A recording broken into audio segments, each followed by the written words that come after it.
You're collapsing under pressure watching challenges defeat you repeatedly, recognizing that mental weakness prevents achieving goals and handling adversity. Knowing that mental strength is not an innate trait, but learnable skill developed through specific practices. Understanding that 8 systematic practices build unbreakable resilience, enabling you to handle anything life presents. And losing massive potential because without mental strength, you crumble during difficulty, making systematic resilience building essential for success fulfillment and overcoming inevitable challenges. This mental weakness is systematically destroying your success by ensuring you quit when things get difficult, destroying your confidence by proving you cannot handle adversity, destroying your opportunities by making you avoid challenges that build strength, destroying your relationships by reacting emotionally instead of responding wisely, and ensuring that years pass without developing capacity to handle life's inevitable difficulties because mental weakness compounds, making future challenges even harder while mental strength compounds, making future challenges manageable through 8 systematic practices. Building mental strength is not about suppressing emotions or pretending difficulties don't exist, but developing specific practices that build genuine resilience. Not about being tough or invulnerable, but having capacity to handle adversity effectively, and not mysterious quality, but systematic skill development. This audiobook teaches 8 practices for unbreakable resilience, including Practice 1 reframing adversity as opportunity for growth, Practice 2 accepting what you cannot control, releasing wasted energy, Practice 3 building self-awareness, understanding your patterns and triggers, Practice 4 developing emotional regulation, managing reactions effectively, Practice 5 practicing radical responsibility, owning your responses completely, Practice 6 cultivating growth mindset, believing in capability to improve, Practice 7 building physical resilience, recognizing mind-body connection, and Practice 8 maintaining consistent practice, making resilience automatic through systematic 8 practice framework. Stop collapsing under pressure and start building strength systematically. Stop avoiding challenges and start developing capacity. Implement 8 practices consistently. Build progressively. Create unbreakable resilience, and become mentally strong through unwavering commitment starting now. Chapter 1. Practice 1 reframe adversity as opportunity for growth. Practice 1 reframes adversity, viewing challenges as opportunities for growth, not catastrophes. The reframing power shows that interpretation of events determines emotional impact more than events themselves. That same situation interpreted differently creates completely different outcomes. That adversity contains valuable lessons and hidden opportunities. That reframing is not denying difficulty, but choosing empowering perspective. That perspective is choice, not automatic response. And understanding that mental strength begins with how you interpret what happens to you.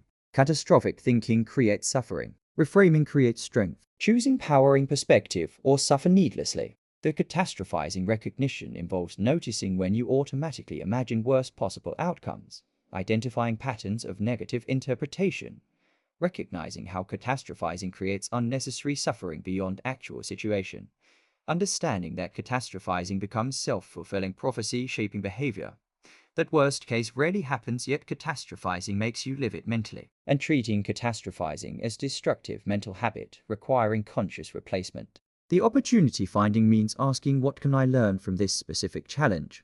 Identifying how adversity builds particular skills or character strengths, recognizing unexpected doors opening when familiar ones close, looking for hidden benefits and blessings in difficulty, understanding that every challenge contains seeds of equivalent benefit, and treating adversity as demanding teacher, not cruel enemy. The perspective questions include, what is good about this situation I haven't seen yet? How might this challenge make me stronger or wiser? What skills am I developing through this specific difficulty? How have past challenges I feared ultimately benefited me? What would I tell friend facing this situation? And treating perspective questions as practical reframing tools. The growth mindset application involves seeing challenges as opportunities to develop capabilities, not threats to avoid. Believing difficulties make you stronger specifically through struggle. Treating failure as essential learning feedback, not personal inadequacy. Understanding that easy, comfortable path builds absolutely nothing. Recognizing that muscle builds through resistance and recovery, and understanding that mental strength develops only through facing and overcoming resistance. The comparison trap avoidance shows that comparing your struggles to others' apparent ease creates unnecessary suffering, that everyone faces significant challenges you don't see, that social media shows curated highlights not for reality, that your journey is unique, not comparable to others, that comparison steals joy, resilience, and motivation, and treating comparison as mental trap requiring awareness and conscious rejection. The adversity history review involves looking back at past challenges you overcame, recognizing how previous difficulties built current strengths, understanding that you survived everything so far, proving capability, identifying skills developed through past adversity, and treating history as evidence of resilience. The worst-case planning means asking what is actual worst-case scenario. Recognizing worst case is rarely catastrophic. Planning how you would handle worst case if it occurred. Understanding that planning reduces anxiety. And treating realistic worst-case assessment as reducing catastrophic thinking. The benefit finding practice involves listing potential benefits from current challenge, identifying what you might gain through difficulty, recognizing opportunities created by adversity, looking for silver linings actively, and understanding that seeking benefits makes them more likely to appear. The language shift requires changing I have to language to I get to language, replacing this is terrible with this is challenging, shifting from why me to what now, using empowering language about difficulties, and treating language as shaping perspective powerfully. The temporary frame involves remembering that this too shall pass, recognizing that challenges are temporary, not permanent, understanding that feelings and situations change constantly, keeping long-term perspective during difficulties, and treating temporary difficulties as manageable moments, not endless states. The meaning-making shows that finding meaning in suffering makes it bearable, that adversity without meaning creates despair, that creating narrative about challenge empowers you, that meaning is constructed, not found, and treating meaning-making as transforming suffering into growth. The implementation requires catching catastrophic thinking when it arises, deliberately reframing challenges as specific growth opportunities, asking empowering perspective questions consistently, applying growth mindset to all difficulties, avoiding comparison traps consciously, reviewing past adversity, showing your capability, planning worst case, reducing anxiety, actively finding benefits in challenges, shifting language to empowering frames, maintaining temporary and long-term perspective, and treating reframing as fundamental practice, making adversity manageable where catastrophizing made challenges unbearable, creating unnecessary suffering beyond actual difficulty. Catastrophic thinking creates suffering. Reframing creates strength. Choose empowering perspective or suffer needlessly. You understand now that interpretation shapes experience, that perspective is choice, that adversity contains opportunity, that comparison creates suffering, and that Chapter 1 provides reframing foundation, making challenges growth opportunities where catastrophizing made them unbearable. Chapter 2. Practice to accept what you cannot control. Practice to accept what you cannot control, releasing wasted energy, fighting unchangeable reality. The control distinction shows that you completely control your thoughts, actions, and responses, that you cannot control other people's circumstances or outcomes, that attempting to control fundamentally uncontrollable creates profound suffering, that acceptance of reality is not resignation, but practical wisdom, that fighting reality wastes energy better invested in effective action, and understanding that mental energy spent fighting unchangeable reality could be redirected toward controllable responses. Fighting unchangeable reality wastes energy. Acceptance frees energy for action. Accept what is or suffer needlessly. The Serenity Prayer wisdom reveals accepting things you cannot change, having courage to change things you can, and developing wisdom to know the difference, that this ancient principle is foundational for mental strength, that acceptance addresses uncontrollable while courage addresses controllable, and treating this distinction as essential for wise living. The resistance recognition involves noticing when you mentally fight against current reality,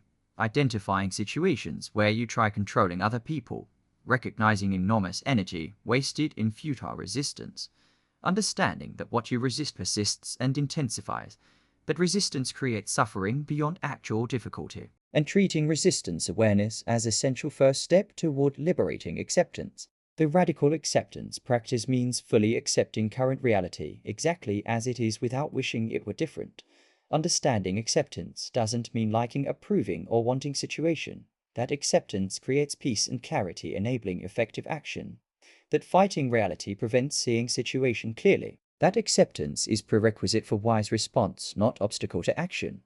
And understanding that acceptance paradoxically enables change. The letting go process involves identifying specifically what you're trying to control that is fundamentally uncontrollable, consciously releasing attempt to control through awareness, redirecting mental energy toward genuinely controllable actions and responses, trusting process while controlling your effort, and treating letting go as active conscious choice, not passive helpless surrender. The outcome detachment shows that attachment to specific outcomes creates suffering when outcomes differ from expectations. That controlling process and effort is sufficient, letting outcomes unfold naturally. That detachment enables better performance by reducing pressure and anxiety. That you can control effort input, not results output. And understanding that detachment is freedom and peace, not indifference or not caring. The other people acceptance reveals you cannot control what others think, feel, say, or do. That attempting to control others damages relationships. That others have complete sovereignty over their choices. That you can influence through example, not control through force, and treating others' autonomy as reality requiring acceptance. The circumstance acceptance involves accepting situations you didn't choose or want, recognizing that life includes uncontrollable events, understanding that acceptance doesn't prevent working to change circumstances, that acceptance addresses present while action addresses future, and treating circumstance acceptance as facing reality clearly. The past acceptance shows that past is completely unchangeable regardless of wishes, that ruminating about past wastes present energy, that accepting past enables learning from it, that past acceptance frees you for present action, and understanding that past cannot be controlled, only learned from. The control inventory practice means listing everything you're currently trying to control, categorizing each as controllable or uncontrollable, releasing uncontrollables consciously, focusing energy on controllables, and treating inventory as clarifying what deserves energy. The energy redirect involves calculating energy wasted fighting uncontrollables, imagining redirecting that energy to controllable responses, taking one controllable action, releasing one uncontrollable, feeling freedom from releasing control attempts, and treating redirect as practical benefit of acceptance. The trust development shows that acceptance requires trusting life process, that control attempts often stem from lack of trust, that developing trust enables letting go, that trust doesn't mean certainty but acceptance of uncertainty, and understanding that trust reduces need for control. The implementation requires identifying what you can and cannot actually control, practicing radical acceptance of all uncontrollable factors, releasing resistance to current reality consciously, redirecting mental energy toward genuinely controllable actions and responses, detaching from outcomes while controlling effort and process, accepting other people's complete autonomy, accepting circumstances while working to change them, accepting unchangeable past, conducting control inventory, clarifying focus, and treating acceptance as wisdom, making mental energy available for effective action where resistance wasted enormous energy, fighting unchangeable reality, creating suffering beyond actual difficulty. Fighting unchangeable reality wastes energy. Acceptance frees energy for action. Accept what is or suffer needlessly. You understand now that control is limited, that acceptance is practical, that resistance creates suffering, that detachment enables freedom, and that Chapter 2 provides acceptance, wisdom, making peace possible where control attempts created frustration. Chapter 3. Practice 3 builds self-awareness of your patterns. Practice 3 builds self-awareness, understanding your mental and emotional patterns. The self-awareness foundation shows that you cannot change patterns you don't consciously recognize, that awareness creates critical space for choice, that unconscious patterns control behavior completely automatically, that self-awareness is absolute prerequisite for all other practices, that knowing yourself enables managing yourself effectively, and understanding that self-awareness is beginning of all personal development and mental strength. Unconscious patterns control behavior. Self-awareness creates choice. Know yourself or be controlled by patterns. The pattern identification involves recognizing recurring thought patterns happening automatically, identifying emotional triggers consistently activating strong reactions, noticing behavioral patterns especially appearing under stress, understanding default responses to challenges, recognizing how you typically react to specific situations, and treating pattern recognition as making previously unconscious patterns consciously visible, enabling change. The trigger awareness means identifying specific situations activating disproportionate strong reactions,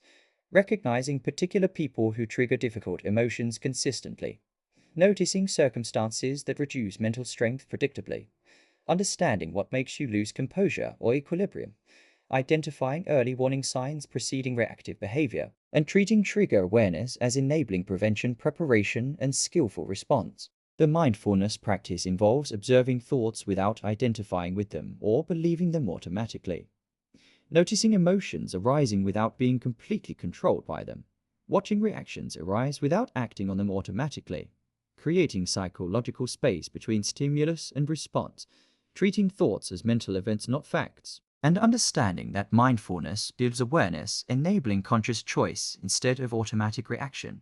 The thought observation means watching thoughts like clouds passing, recognizing thoughts are not you but mental events you experience, noticing patterns in thinking, identifying cognitive distortions, and treating thought observation as creating distance, enabling choice. The emotion observation involves noticing emotions arising in body, identifying specific emotions accurately, recognizing emotional patterns, watching emotions change naturally, and understanding emotions as temporary states providing information, not commands requiring obedience. The journaling benefits show that writing about experiences dramatically increases self-awareness, that reflection reveals patterns completely invisible in moment, that journaling processes emotions constructively preventing build-up, that written record tracks growth over time showing progress, that journaling clarifies thinking and feelings, and treating journaling as powerful practical self-awareness tool. The feedback integration involves asking trusted others for honest feedback about your patterns,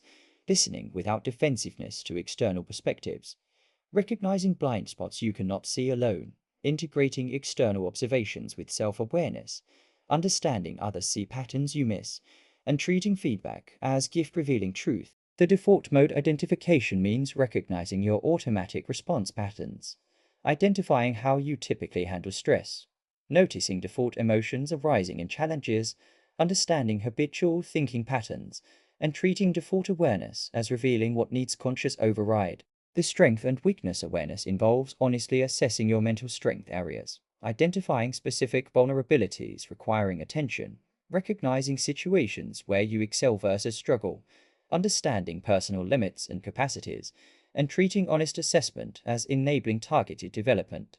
The values clarification shows that understanding your core values increases self-awareness, that values guide behavior when conscious, that acting against values creates internal conflict, that clarifying values enables integrity, and treating values awareness as foundation for authentic living. The reaction review involves reflecting on how you reacted to recent challenges, identifying what triggered strong reactions, recognizing patterns across situations, learning from reactive moments, and treating review as building awareness, preventing future activity. The body awareness development means noticing physical sensations associated with emotions, recognizing tension patterns in body, identifying how stress manifests physically, understanding body as emotional information system, and treating body awareness as early warning system. The implementation requires practicing daily mindfulness, observing thoughts and emotions without identification, identifying your recurring mental and emotional patterns through observation,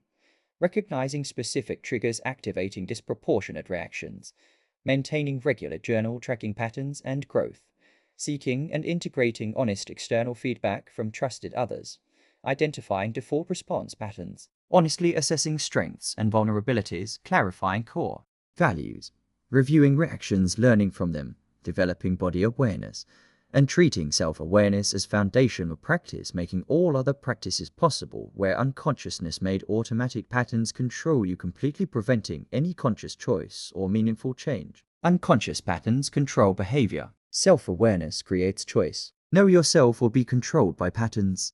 You understand now that awareness precedes change, that patterns operate unconsciously, that triggers predict reactions, that feedback reveals blind spots, and that Chapter 3 provides awareness foundation, making conscious choice possible where unconsciousness made automatic control inevitable. Chapter 4. Practice 4 Develop emotional regulation skills. Practice 4 develops emotional regulation, managing reactions effectively. The emotional regulation importance shows that mental strength is not eliminating emotions, but managing them skillfully. that emotions are valid signals requiring understanding, not suppression, that unregulated emotions control behavior destructively, that regulation enables wise response instead of reactive behavior, that emotional mastery is absolutely central to mental strength, and understanding that regulating emotions is learned skill, not innate trait. Unregulated emotions control behavior. Skillful regulation enables choice. Manage emotions or be managed by them.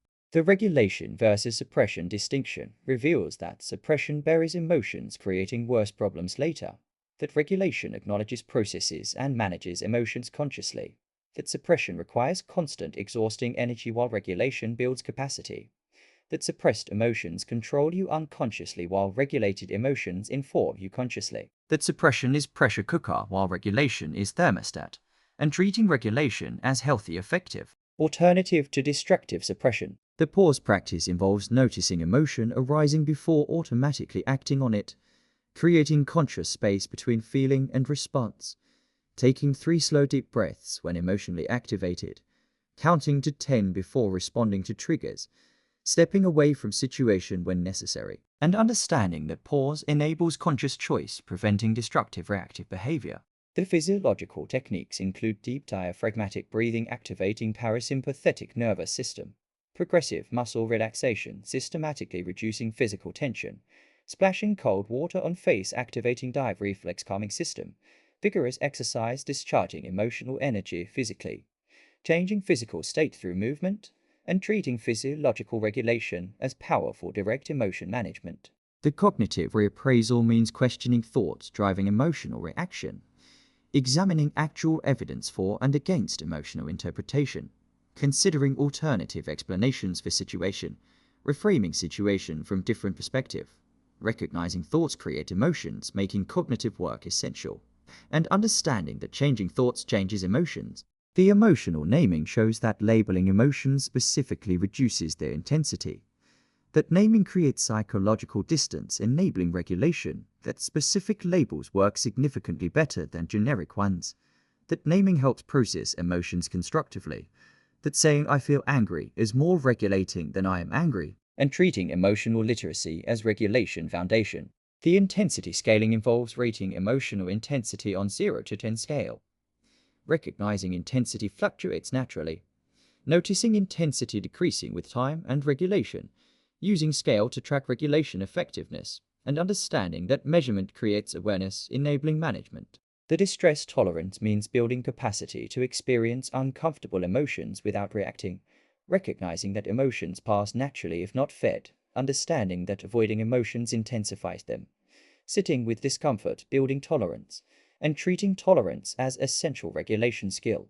The opposite action technique involves doing opposite of emotion's edge when emotion is unjustified, approaching when fear urges avoidance, being gentle when anger urges aggression, getting active when sadness urges withdrawal, and understanding that opposite action changes emotion. The self-soothing practice includes using 5 senses to calm yourself, engaging in comforting activities, speaking to yourself compassionately, creating safe, calm environment, and treating self-soothing as healthy emotional care. The thought challenging involves identifying thoughts fueling emotions, questioning whether thoughts are actually true, examining evidence objectively, considering alternative interpretations, and understanding that challenging distorted thoughts regulates emotions. The validation balance shows that validating emotions as understandable while not being controlled by them, that validation doesn't mean agreement or approval, that both validating and regulating emotions and understanding validation reduces emotional intensity. The long-term regulation involves addressing underlying issues causing recurring emotions, developing healthy coping strategies, building emotional resilience over time, and treating regulation as progressive skill development. The implementation requires practicing pause before reacting emotionally, using physiological techniques reducing activation, employing cognitive reappraisal of situations, naming emotions specifically to reduce intensity, rating intensity tracking regulation effectiveness, building distress tolerance sitting with discomfort, using opposite action when appropriate, practicing self-soothing regularly, challenging thoughts fueling emotions, balancing validation with regulation, and treating Emotional regulation as enabling wise, thoughtful responses where reactive emotions control behavior destructively, creating regrettable outcomes and damaged relationships, making regulation essential for mental strength. Unregulated emotions control behavior. Skillful regulation enables choice. Manage emotions or be managed by them. You understand now that regulation differs from suppression, that pause creates choice, that physiology affects emotions, that thoughts drive feelings, and that Chapter 4 provides regulation skills making wise responses possible where reactivity made destruction inevitable. Chapter 5. Practice 5. Practice radical responsibility. Practice 5 practices radical responsibility, owning your responses completely. The radical responsibility principle shows that you are completely responsible for your responses regardless of circumstances, that blaming external factors gives away your power, that responsibility is profoundly empowering, not burdensome, that victim mindset systematically destroys mental strength, that ownership of responses is foundation of personal power, and understanding that responsibility means responsibility creating freedom through ownership. Blaming creates victimhood and powerlessness. Responsibility creates power and freedom. Own responses or stay victim. The victim versus creator mindset reveals that victim mindset says things happen to me, creating powerlessness. That creator mindset says I create my experience through my responses. That victim focuses on blame while creator focuses on response. That victim feels helpless while creator feels empowered. That victim complains while creator acts, and treating creator mindset as enabling agency and personal power. The blame elimination involves catching yourself blaming others or circumstances, recognizing blame as application of responsibility, understanding that blame prevents learning and growth, asking what is my role in this situation honestly, accepting your contribution to outcomes, and treating blame awareness as redirecting energy toward constructive responsibility. The responsibility understanding shows that you cannot control what happens but completely control your response. That response determines outcomes more than events themselves. That owning responses creates freedom and power. That disowning responses creates victimhood and powerlessness. That between stimulus and response lies your freedom, and understanding responsibility as responsibility, not fault or blame. The excuse elimination means recognizing when you make excuses for behaviors or results. Understanding excuses prevent growth and change. Accepting responsibility even when circumstances genuinely difficult.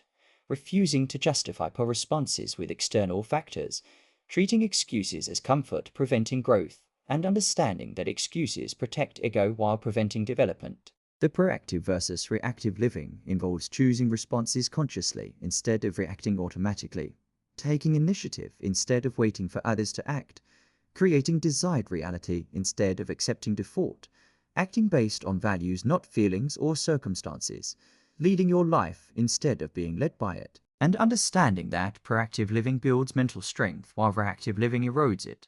The ownership language requires saying I chose instead of I had to, replacing they made me with I responded to, changing I couldn't with I didn't, using I created versus it happened to me, and treating language as reflecting and shaping responsibility. The situation contribution analysis means asking how did I contribute to this outcome, identifying your role even in difficult situations, recognizing that acknowledging contribution enables learning, understanding contribution differs from fault or blame, and treating contribution analysis as empowering, not condemning. The response inventory involves listing your typical responses to challenges, evaluating whether responses serve you well, identifying responses you want to change, planning new responses consciously, and treating inventory as revealing responsibility opportunities. The past responsibility shows that taking responsibility for past choices enables learning, that blaming past prevents moving forward, that accepting past responsibility without shame, that responsibility for past creates power in present, and understanding that past responsibility is growth, not guilt. The future responsibility involves committing to responsible responses going forward, planning how you will handle predictable challenges, preparing responses for known triggers, and treating future responsibility as proactive power. The victim trap recognition means noticing when you slip into victim mindset, catching victim language and thinking, redirecting to create a perspective, and understanding victim thinking as comfortable but disempowering.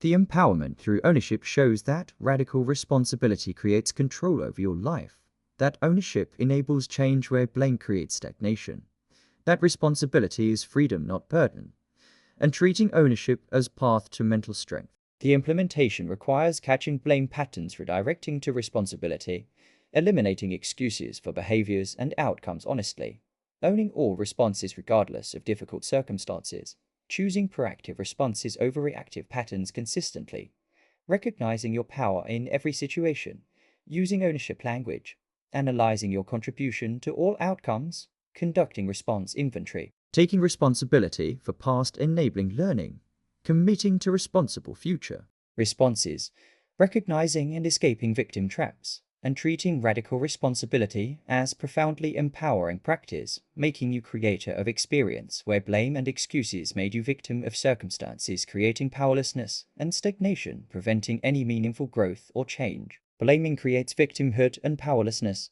Responsibility creates power and freedom. Own responses or stay victim. You understand now that responsibility is power, that blame steals agency, that excuses prevent growth, that ownership enables change, and that Chapter 5 provides responsibility practice, making empowerment possible where victimhood made powerlessness inevitable. Chapter 6. Practice 6. Cultivate growth mindset. Practice 6 cultivates growth mindset, believing in capability to improve. The growth versus fixed mindset shows that growth mindset believes abilities develop through dedicated effort, that fixed mindset believes abilities are unchangeable innate traits, that growth mindset embraces challenges while fixed mindset avoids them, that growth mindset sees failure as valuable learning while fixed mindset sees it as permanent limitation, that growth mindset persists through difficulty while fixed mindset gives up quickly, and understanding that mindset fundamentally determines whether you build mental strength or remain limited. Fixed mindset creates limitation and stagnation. Growth mindset enables continuous development. Believe in growth or stay limited. The neuroplasticity understanding reveals that brain changes structurally throughout life based on experience, that neural pathways strengthen through repeated use and practice, that you can develop entirely new capabilities at any age, that growth is biological reality, not merely positive thinking, that brain is plastic moldable organ, not fixed structure, and treating neuroplasticity as scientific foundation, proving growth mindset is fact, not philosophy.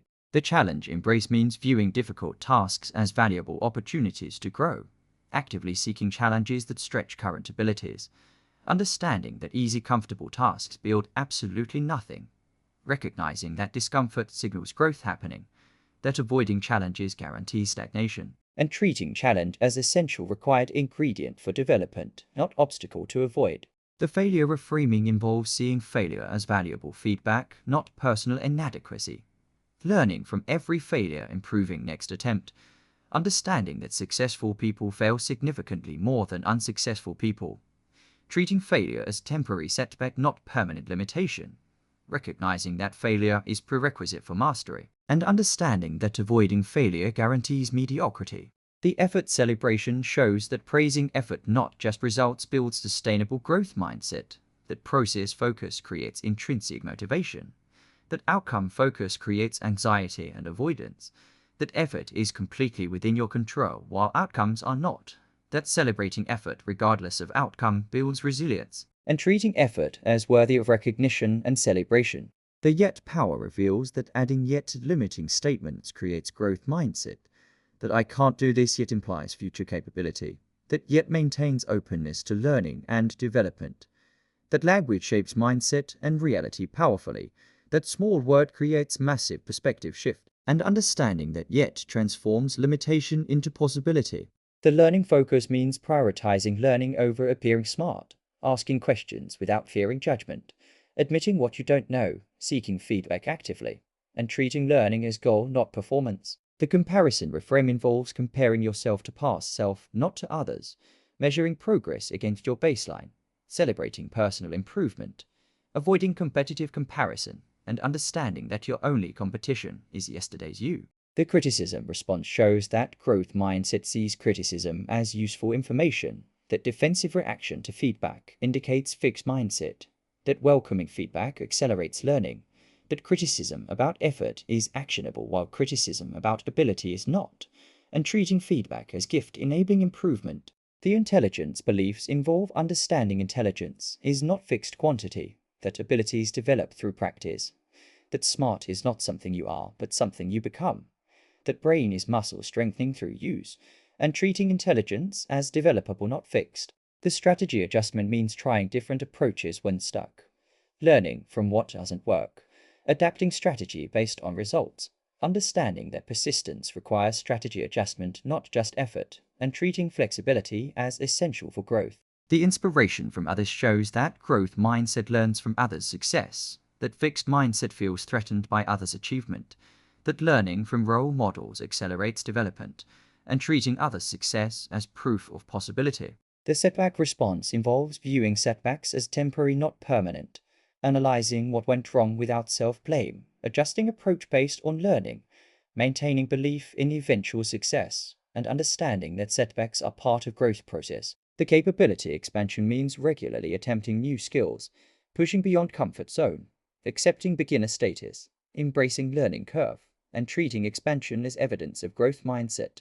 The implementation requires adopting fundamental belief that abilities develop through effort, embracing challenges as growth opportunities, not threats, reframing failures as essential learning feedback, celebrating effort and process over outcomes only, using yet language maintaining growth orientation, focusing on learning, not appearing smart, comparing progress to past self, welcoming criticism as useful information, understanding intelligence develops, adjusting strategies when stuck, learning from others' success, responding to setbacks with learning, and treating growth mindset as enabling continuous development where fixed mindset created self-imposed limitation and stagnation, preventing realization of potential. Fixed mindset creates limitation and stagnation. Growth mindset enables continuous development. Believe in growth or stay limited. You understand now that abilities develop, that challenge enables growth, that failure teaches lessons, that effort deserves celebration, and that Chapter 6 provides growth mindset making continuous improvement possible where fixed mindset made limitation inevitable. Chapter 7. Practice 7. Build physical resilience. Practice 7 builds physical resilience, recognizing profound mind-body connection. The mind-body connection shows that physical state dramatically affects mental state, that body and mind are inseparable interconnected system, that physical practices build mental strength directly, that neglecting body systematically undermines mental resilience, that physical health is mental health foundation, and understanding that holistic approach addresses both mind and body simultaneously. Body and mind are inseparable. Physical resilience builds mental strength. Honor body or undermine mind. The exercise benefits include dramatically reducing stress and anxiety through endorphin release, improving mood through neurochemical changes, building discipline and mental toughness through consistent practice, creating sense of accomplishment and confidence, improving sleep quality, enhancing cognitive function, and treating exercise as essential mental health practice, not just physical fitness. The sleep priority reveals that sleep deprivation systematically destroys mental resilience, that adequate sleep is absolute foundation of emotional regulation, that sleep enables learning and memory consolidation, that consistent sleep schedule regulates mood and energy, that 7 to 9 hours is non-negotiable requirement, and understanding that sleep debt cannot be repaid easily, making consistent adequate sleep essential. The nutrition impact shows that blood sugar fluctuations dramatically affect mood and cognition, that nutrient deficiencies directly impair mental function, that gut health profoundly influences mental health through gut-brain axis, that hydration significantly affects cognitive performance and mood, that processed foods create inflammation affecting brain, and treating nutrition as directly supporting mental resilience, not just physical health. The stress management integration involves recognizing that chronic unmanaged stress erodes mental and physical health, implementing regular stress reduction practices, balancing stress exposure with adequate recovery, understanding that some stress builds resilience while chronic stress destroys it, that recovery is when adaptation happens, and treating stress management as essential ongoing practice. The cold exposure practice shows that deliberate cold exposure builds mental toughness, that overcoming physical discomfort builds psychological strength transferring to other challenges, that cold exposure has significant neurochemical benefits, that completing challenge proves capability to yourself, that cold activates empathetic nervous system building stress resilience, and understanding that voluntary discomfort builds capacity for involuntary discomfort. The movement variety includes strength training building physical and mental resilience, cardiovascular exercise improving mood and cognition, flexibility work maintaining physical capacity, outdoor activity providing nature benefits, and treating movement variety as comprehensive physical practice. The recovery practices involve active recovery facilitating adaptation, rest days preventing burnout, massage or bodywork releasing tension, adequate protein supporting recovery, and understanding recovery enables growth from training stress. The body awareness development means noticing physical sensations throughout day, recognizing tension patterns in body, identifying how stress manifests physically, listening to body signals, and treating body awareness as information system guiding self-care. The physical challenge practice involves setting physical goals requiring effort, training for specific events or achievements, pushing physical boundaries safely, completing difficult physical tasks, and treating physical challenge as mental strength training. The consistency over intensity shows that regular moderate exercise beats sporadic intense effort, that sustainable practice builds long-term resilience, that consistency creates habit, and understanding that something daily beats perfect occasionally. The posture and breathing reveals that upright confident posture affects mental state, that slouching creates depressive mood, that deep breathing activates relaxation response, that breathing patterns affect emotional state, and treating posture and breathing as accessible regulation tools. The energy management involves recognizing physical energy fluctuations, matching activities to energy levels, protecting peak energy for important work, understanding that physical state affects mental capacity, and treating energy as finite resource requiring management.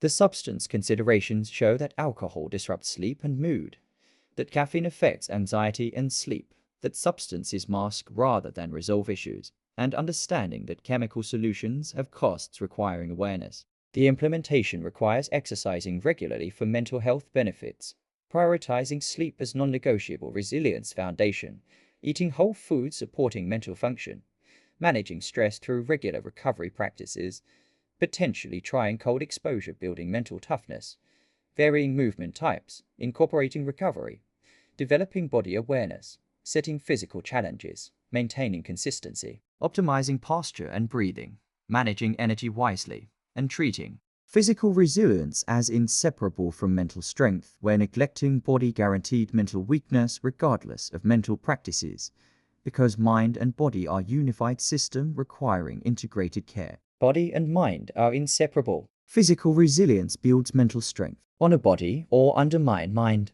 You understand now that physical affects mental, that exercise builds resilience, that sleep is foundation, that nutrition matters profoundly, and that Chapter 7 provides physical practices making mental strength sustainable where body neglect made mental strength impossible. Chapter 8. Practice 8. Maintain consistent practice. Practice 8 maintains consistent practice, making resilience automatic. The consistency importance shows that mental strength develops through consistent practice, not occasional effort. That daily practice builds neural pathways, making resilience automatic. That inconsistency prevents genuine skill development. That small, consistent practice beats intense, occasional effort.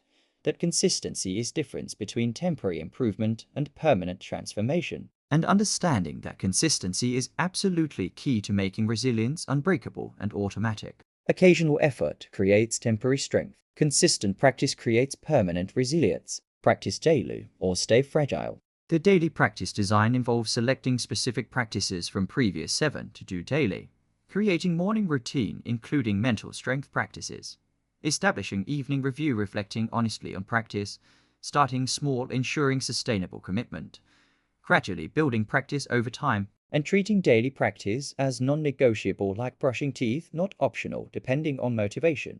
The habit formation understanding reveals that habits form through consistent repetition over sufficient time, that approximately 66 days of daily practice creates automatic habit, that making practices habitual removes motivation requirement, that environmental design supports habit formation, that consistency is more important than intensity, and treating habit development as explicit goal-making practices eventually effortless. The practice selection means choosing 2 to 3 practices to implement initially, not attempting all 8 simultaneously. Focusing on practices addressing biggest weaknesses, ensuring selected practices are sustainable daily, and treating realistic selection as preventing overwhelm and abandonment. The morning routine creation involves practicing reframing, reviewing day ahead positively, doing brief mindfulness meditation, reviewing commitments to yourself, engaging in brief physical activity, and treating morning routine as setting tone for entire day. The evening routine establishment includes reviewing how you practice mental strength today, identifying challenges faced and responses chosen, celebrating wins and effort, planning tomorrow's practice, journaling about patterns and growth, and treating evening routine as learning from day. The setback recovery recognizes that missed practices will inevitably occur, that single missed day does not erase accumulated progress, that getting back on track immediately prevents regression, that self-compassion enables recovery while harsh self-judgment creates giving up, that perfect consistency is impossible expecting occasional lapses, and understanding that resilience includes bouncing back quickly from practice lapses. The progress tracking involves measuring mental strength improvements over time, journaling regularly about resilience growth, celebrating specific wins and progress, identifying which practices provide most benefit personally, adjusting practice based on results, and treating tracking as maintaining motivation and awareness of improvement. The community support shows that practicing with others dramatically increases consistency, that accountability partners prevent quitting during difficulty, that sharing struggles normalizes challenges, reducing isolation, that teaching practices to others reinforces your own learning, that group practice creates motivation, and understanding that community multiplies individual effort, making consistency easier. The long-term perspective involves recognizing that mental strength builds progressively over months and years, that expecting instant results creates disappointment and quitting, that trusting process while being patient with progress, that small daily improvements compound dramatically over time, that comparison to beginning shows real progress, and treating resilience as lifelong practice, not temporary program to complete. The integration with life means applying practices to real challenges, not just practice sessions. Using actual adversity as training ground for mental strength, viewing daily life as mental strength gym, recognizing that every challenge is practice opportunity, that practice without application is useless, and understanding that integration makes practices valuable and strengthens them. The motivation versus discipline shows that motivation is unreliable and fluctuates, that discipline means practicing regardless of feelings, that consistency comes from discipline, not motivation, that motivation follows action, not precedes it, and treating discipline as essential for consistency.